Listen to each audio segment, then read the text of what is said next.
नमस्कार, मैं हूं पवन त्यागी।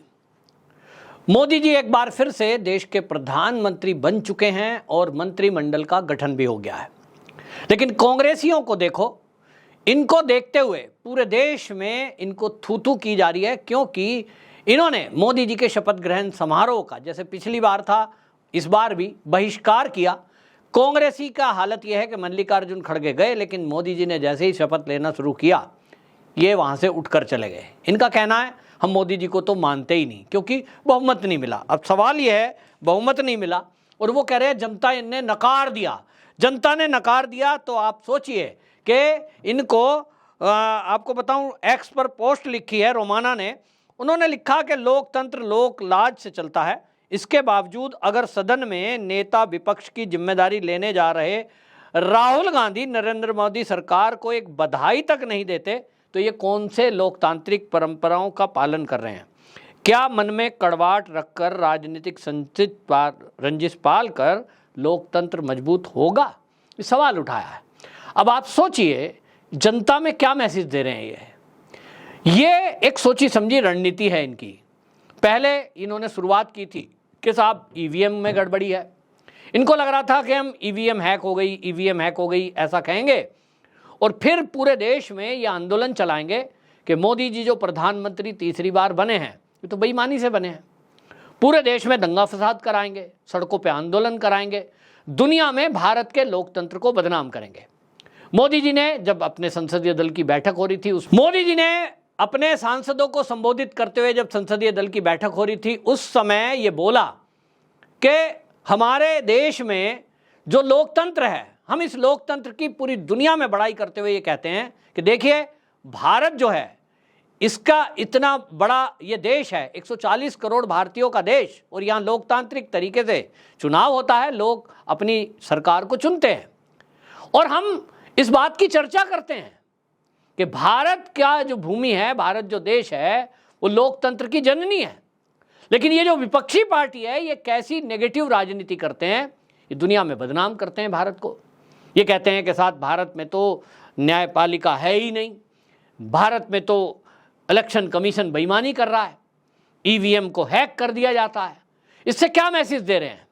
वो ये देना चाह रहे हैं कि यहाँ पर डेमोक्रेसी है ही नहीं, यहाँ तो जो है मोदी को क्या कह रहे हैं, ये तो साफ तानाशाह है।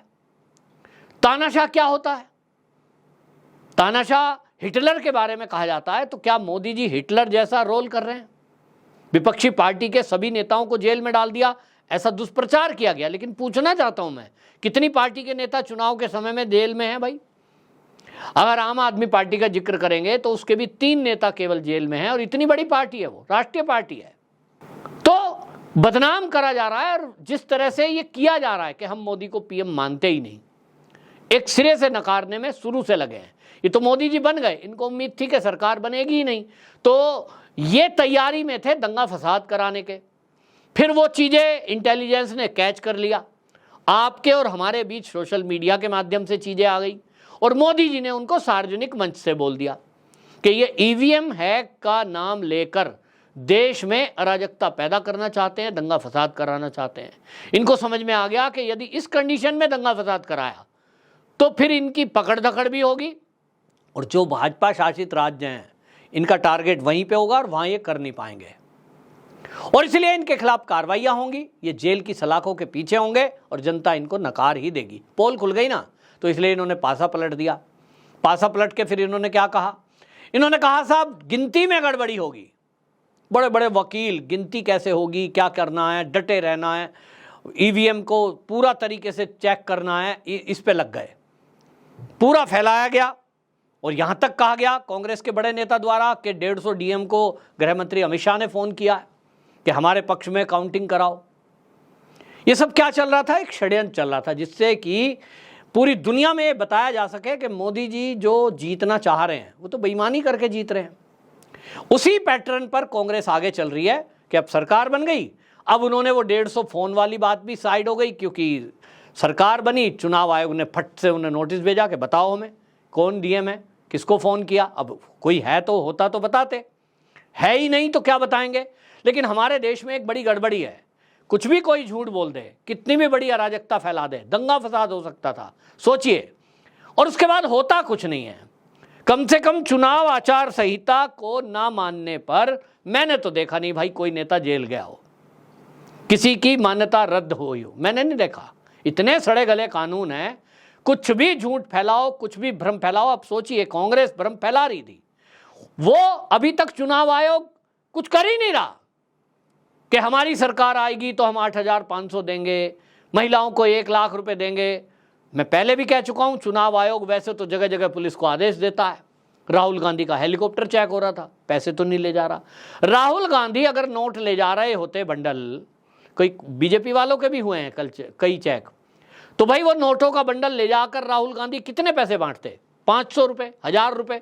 उसको तो आप पुलिस भेज के हेलीकॉप्टर चेक करा रहे हो, नाटकबाजी नौटंकी तो कर रहे हो कि मीडिया का कैमरा है, फिर वो टीवी चैनल पर चल रहा है, देखिए ब्रेकिंग न्यूज, राहुल गांधी का हेलीकॉप्टर चेक हुआ। मतलब एक खामोखा सरकार के विरुद्ध आप नैरेटिव बनाने की कोशिश कर रहे हो। ये चुनाव आयोग की वजह से हुआ है। लेकिन जब ये खबरें आ रही हैं कि भाई कांग्रेसी गली गली घूम रहे हैं और ये कह रहे हैं कि हम 8,500 देंगे, ये तो 500 के नोट से ज्यादा है, सीधा रिश्वत की बात करी जा रही है, इस पर कुछ नहीं करेंगे। ये तो साफ पार्टियां कह सकती हैं, क्योंकि फ्री बीज की बात तो हम रोक ही नहीं सकते। अब फ्री बीज की बात ये रोक नहीं सकते, कैश देना, कैश का वादा करना एक ही बात हो गई। हवाला वाले ऑपरेटर क्या करते हैं?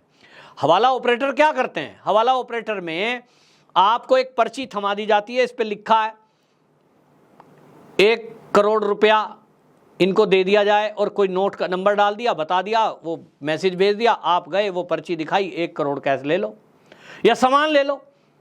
ये है हवाला, कि भाई गारंटी हो गई आपकी कि आपका पैसा यहां जमा हो गया और वहां जाके मिल जाएगा। तो आप हवाला ऑपरेटरों पे कार्रवाई क्यों करते हो फिर? भाई अवैध है। ये अवैध नहीं है कि चुनाव में आप किसी को भी लिख के कुछ दे दो, आप बाकायदा पेपर लिख के दे रहे हो, भाई राहुल गांधी जी के साइन है उसमें, सोनिया गांधी के साइन है, और लिख के दे रहे हो कि 8,500 आपके खाते में आएंगे, 1 जुलाई को खटाखट पैसे आ जाएंगे। तो आप तो एक तरह से हवाला के जरिए जैसे कारोबार होता है, पर्ची लिख के दे रहे हो। इस पर कोई कार्रवाई नहीं होगी। गजब देश है, गजब कानून है। अगर ऐसा हो जाए तो सोचिए क्या होगा, पूरे देश में हड़कंप मचेगा। कांग्रेस के 99 सांसद हैं, सबकी मान्यता रद्द। लेकिन ये होगा नहीं, मुझे पता है, क्योंकि कांग्रेस आज की पार्टी नहीं है। मोदी अब जुम्मे 2 दिन के 10 साल से राजनीति में आए हैं। जितने IAS हैं, जितने जज हैं, जितने ज़्यादा बड़े वकील हैं, वो सब कौन है? वो सब कांग्रेस की विचारधारा और कांग्रेस के फेवर के लोग हैं। मोदी जी को 10 साल आए हुए हैं और आते ही उन्होंने एक नारा लगा दिया, ना खाऊंगा ना खाने दूंगा। तो जो अधिकारी, जो बाकी के लोग खाऊंगा खाने दूंगा की पॉलिसी पे चल रहे थे, पल रहे थे, मौज कर रहे थे, उनको लगा ये कहां से आ गया इस तरह की बातें करने वाला। भ्रष्टाचार मत करो, चलो जो भ्रष्टाचार कर रहा है उसे पकड़ो। तो ये जो लॉबी है वो बहुत तगड़ी है, और ये लॉबी के बारे में मोदी जी खुद बोल चुके हैं कि भाई ये बहुत ताकतवर लोग हैं, ये मेरी हत्या भी करा सकते हैं। आपको याद होगा 2019 का जब चुनाव था, इन्होंने भाषणों में बोला है कि ये बहुत ताकतवर लोग हैं, ये मेरी हत्या भी करा सकते हैं। मोदी जी ने ये जो वर्ड बोले, ये ऐसे ही हल्के में नहीं है। बाकायदा इस बात के अब सबूत धीरे धीरे सामने आ रहे हैं कि मोदी को हराने के लिए वो ध्रुव राठी तो एक मोहरा था, बहुत बड़ी बड़ी अमेरिका की एजेंसियां उसके पीछे लगी थी।